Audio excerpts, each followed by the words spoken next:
കേരളത്തിലെ കോട്ടയം ജില്ലയുടെ വടക്കു പടിഞ്ഞാറായി സ്ഥിതി ചെയ്യുന്ന ചരിത്ര നഗരമാണ് വൈക്കം.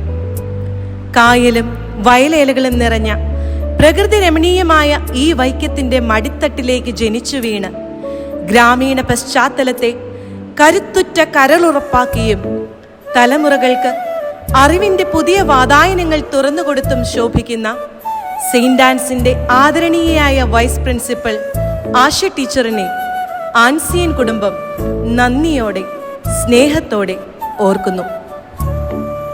വൈക്കം കൊട്ടാരപ്പള്ളി വാദപ്പള്ളിയിൽ വീട്ടിൽ ജോസ് മേരി ദമ്പതികളുടെ 4 മക്കളിൽ രണ്ടാമത്തെ മകളായി 1969 ജൂൺ 23 ശ്രീമതി ആശ വി ജോസഫ് ജനിച്ചു.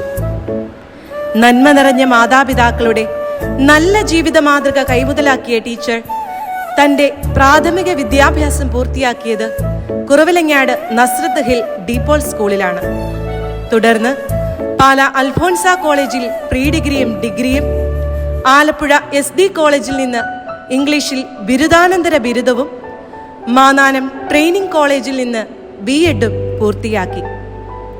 തൻ്റെ ആദ്യ പ്രവർത്തന മണ്ഡലമായ Thalayolaparambu Saint George English medium സ്കൂളിൽ 4 വർഷം സേവനമനുഷ്ഠിച്ചതിന് ശേഷം 2003-2004 CMI കോർപ്പറേറ്റിന് കീഴിലുള്ള പൂഞ്ഞാർ സെയിന്റ് ആന്റണീസിലും 2004-2006 കരിക്കാട്ടൂർ CCM സ്കൂളിലും വീണ്ടും 2006-2010 പൂഞ്ഞാർ സെയിന്റ് ആന്റണീസിലും 4 വർഷം സേവനമനുഷ്ഠിച്ചു. അവിടെ നിന്നും ടീച്ചർ എത്തിയത് കുര്യനാട് സ്കൂളിലെ കുട്ടികളുടെ പ്രിയപ്പെട്ട ഇംഗ്ലീഷ് അധ്യാപികയായിട്ടാണ്. 2022 ഇവിടെ പ്രഥമ അധ്യാപികയുമായി. 2011 മുതൽ സർവീസിൽ നിന്നും വിരമിക്കുന്ന ഈ കാലയളവ് വരെ സെയിന്റ് ആൻസിന്റെ അക്ഷര ശ്രീകോവിലിൽ അറിവിന്റെ ലോകം കുട്ടികൾക്ക് മുമ്പിൽ തുറന്നുകൊടുത്തു മുന്നേറുകയാണ് അധ്യാപകർക്കും കുട്ടികൾക്കും ഒന്നുപോലെ പ്രിയങ്കരിയായ ആശ ടീച്ചർ. അധ്യാപനം എന്ന പുണ്യപ്രവൃത്തിയിൽ എന്നും താങ്ങും തണലുമായി കരുത്ത് നൽകി ജീവിത പങ്കാളിയായ തലയോലപ്പറമ്പ് പട്ടശ്ശേരിയിൽ ശ്രീ രാജു P. കുര്യനും ഇവരുടെ 3 മക്കളായ അഞ്ജന, അഞ്ജലി, അലീന എന്നിവരും ടീച്ചറോടൊപ്പം ഉണ്ടായിരുന്നു. നമ്മുടെ സ്കൂളിലെ മുൻ അധ്യാപകനായ ശ്രീ ജോസ് ടോമും ഇപ്പോൾ അഞ്ജനയുടെ ഭർത്താവായി ഈ കുടുംബത്തോടൊപ്പം ഉണ്ട്. തലയോലപ്പറമ്പിലെ തലപ്പാറയിലാണ് ടീച്ചറിന്റെ ഭവനം ഇപ്പോൾ സ്ഥിതി ചെയ്യുന്നത്. നമ്മുടെ ജീവിതത്തിൽ അധ്യാപകരുടെ പ്രാധാന്യം വളരെ വലുതാണ്. നാം ഓരോരുത്തരും ജീവിതകാലം മുഴുവൻ ഓർമ്മിക്കുന്ന വിധത്തിൽ മാതൃകയായ ചില അധ്യാപകരെയെങ്കിലും കണ്ടുമുട്ടിയിരിക്കണം. അത്തരമൊരു അധ്യാപകനാവുക എന്നത് നിസ്സാര കാര്യമല്ല. ഒരു നല്ല അധ്യാപകൻ ഒരു മെഴുകുതിരി പോലെയാണ്.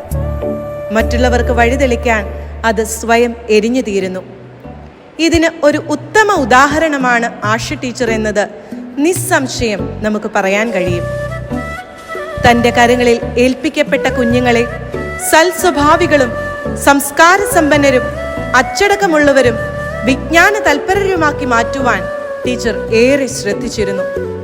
അതുപോലെ 2022 പ്രഥമ അധ്യാപികയായി സ്ഥാനക്കയറ്റം നേടിയപ്പോഴും തന്നെ ഏൽപ്പിച്ച ആ വലിയ ഉത്തരവാദിത്വം ഏറെ ഇഷ്ടത്തോടെ ആത്മസമർപ്പണത്തോടെ തൻ്റെ സഹപ്രവർത്തകരെ ചേർത്ത് പിടിച്ച് ടീച്ചർ നിറവേറ്റിക്കൊണ്ടിരിക്കുന്നു. ജന്മസിദ്ധമായ കലാവാസനകളെ നിരന്തരം വളർത്തിയ ആശ ടീച്ചർ തനിക്ക് സ്വായത്തമായ നൃത്ത, സംഗീത, തുന്നൽ നൈപുണികളെ കുട്ടികളിലേക്ക് പകരുന്നതിലും എന്നും ബദ്ധശ്രദ്ധയായിരുന്നു. ഓർത്തുവെക്കുവാൻ ഒരുപാട് നന്മകൾ ശേഷിപ്പുകളാക്കിയാണ് ആശ ടീച്ചർ സെയിന്റ് ആൻസിന്റെ പടികളിറങ്ങുന്നത്. ടീച്ചറിന്റെ തുടർന്നുള്ള ജീവിത നിമിഷങ്ങളിൽ എന്നും ദൈവകൃപ സമൃദ്ധമായി ഉണ്ടാകുവാൻ നമുക്ക് ജഗദീശ്വരനോട് പ്രാർത്ഥിക്കാം. നന്ദിയോടെ, സ്നേഹത്തോടെ, കടപ്പാടോടെ, പ്രാർത്ഥനയോടെ ഞങ്ങളുടെ ആശ ടീച്ചറിന് യാത്രാമംഗളങ്ങൾ.